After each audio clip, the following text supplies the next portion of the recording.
मूल बात के लिए यहाँ पे हाजिर हुआ हूँ।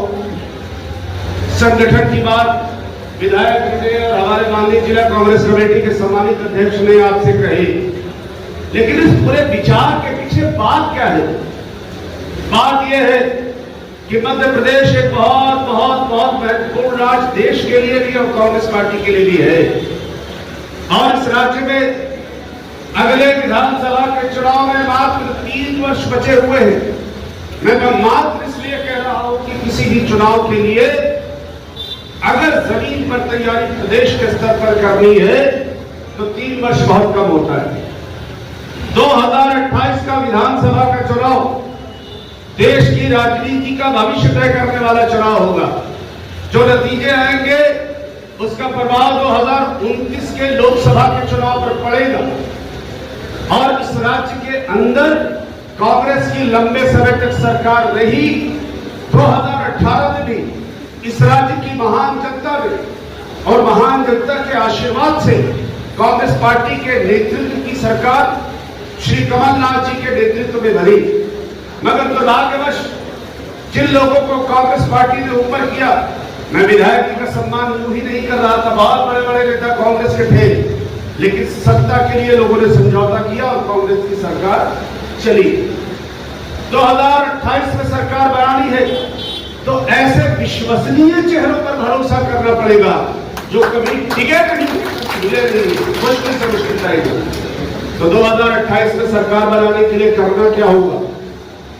हमारे 40% मत हैं पिछले विधानसभा में, 23 के, भाजपा के 48% मत है, मात्र 8% का अंतर है।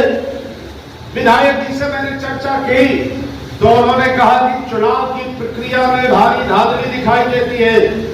श्री राहुल गांधी जी ने भी विभिन्न अखबारों में लेख लिखकर यह कहा है कि महाराष्ट्र के चुनाव में किस प्रकार से भाजपा ने धांधली करके सत्ता का हरण करने का प्रयास किया है। भारतीय जनता पार्टी पूरी ताकत के साथ चुनाव में धांधली के माध्यम से विधानसभा का चुनाव जीतती है, और हमारा यह विश्वास है कि पिछली बार के विधानसभा के चुनाव में भी इस क्षेत्र की जनता ने तो विश्वास विधायक जी पर दिया था, लेकिन बेईमानी करके किसी तरह से भारतीय जनता पार्टी के राज्य चुनाव जीतती है। क्योंकि जमीन पर जो हालात है वो तो दिखाते हैं कि हम जीतते हैं, नतीजे आते हैं तो जमीन के हालात का और नतीजों के बीच में कोई मेल नहीं होता। भारतीय जनता पार्टी चाल चरित्र चेहरे की बात करती है, राष्ट्रवाद की बात करती है। लकीर पर हुआ, हमारे 26-27 भाई और भाई मारे गए, और राहुल गांधी जी ने भी सरकार को कहा कि हम समर्थन करते हैं कि आप जितना भयंकर अटैक कर सकते हैं पाकिस्तान पर करो। पूरा देश उम्मीद से देख रहा था, लगता था कि पीओके पाक ऑक्युपाइड कश्मीर हमारे पास आएगा, लेकिन मीडिया ने कहा पीओके छोड़ो, वो तो इस्लामाबाद और कराची भी आ चुका है। दुर्भाग्यवश ऐसा कुछ हुआ नहीं। ये हो गया कि ट्रंप ने वहां से कहा कि मैंने दोनों को धमका दिया, मोदी को भी और पाकिस्तान को भी, और कहा कि ट्रेड का मामला है, बिजनेस का मामला है, समझौता करो। भारत सरकार से पहले उन्होंने किया, और जब समय ये था तो हमारे आज इंदिरा गांधी की आ गई, जिन्होंने 1971 में अमेरिका के दबाव के चलते, यूरोप के दबाव के चलते भी कुछ स्वीकार नहीं किया, पाकिस्तान के 2 टुकड़े किए, पाकिस्तान को बांग्लादेश और पाकिस्तान को हिस्से में बंटवारा हो गया।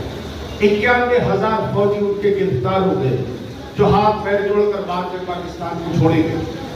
मैं ये कहना चाहता, भारतीय जनता पार्टी चाल चरित्र और चेहरे की बात करती है, पूरे देश में लूट मचा रखी है।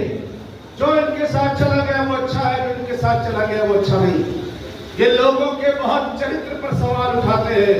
मैं तो ये कहना चाहता हूँ कि ऐसी पार्टी है जो चरित्र के मामले में बहुत धाकड़ है, और देश की जनता ने देख लिया कि भारतीय जनता पार्टी कितनी चरित्रवान है, जो सड़क पर बहुत मजबूत तरीके से, बड़े धाकड़ तरीके से अपने चरित्र को दिखाती है, अपनी।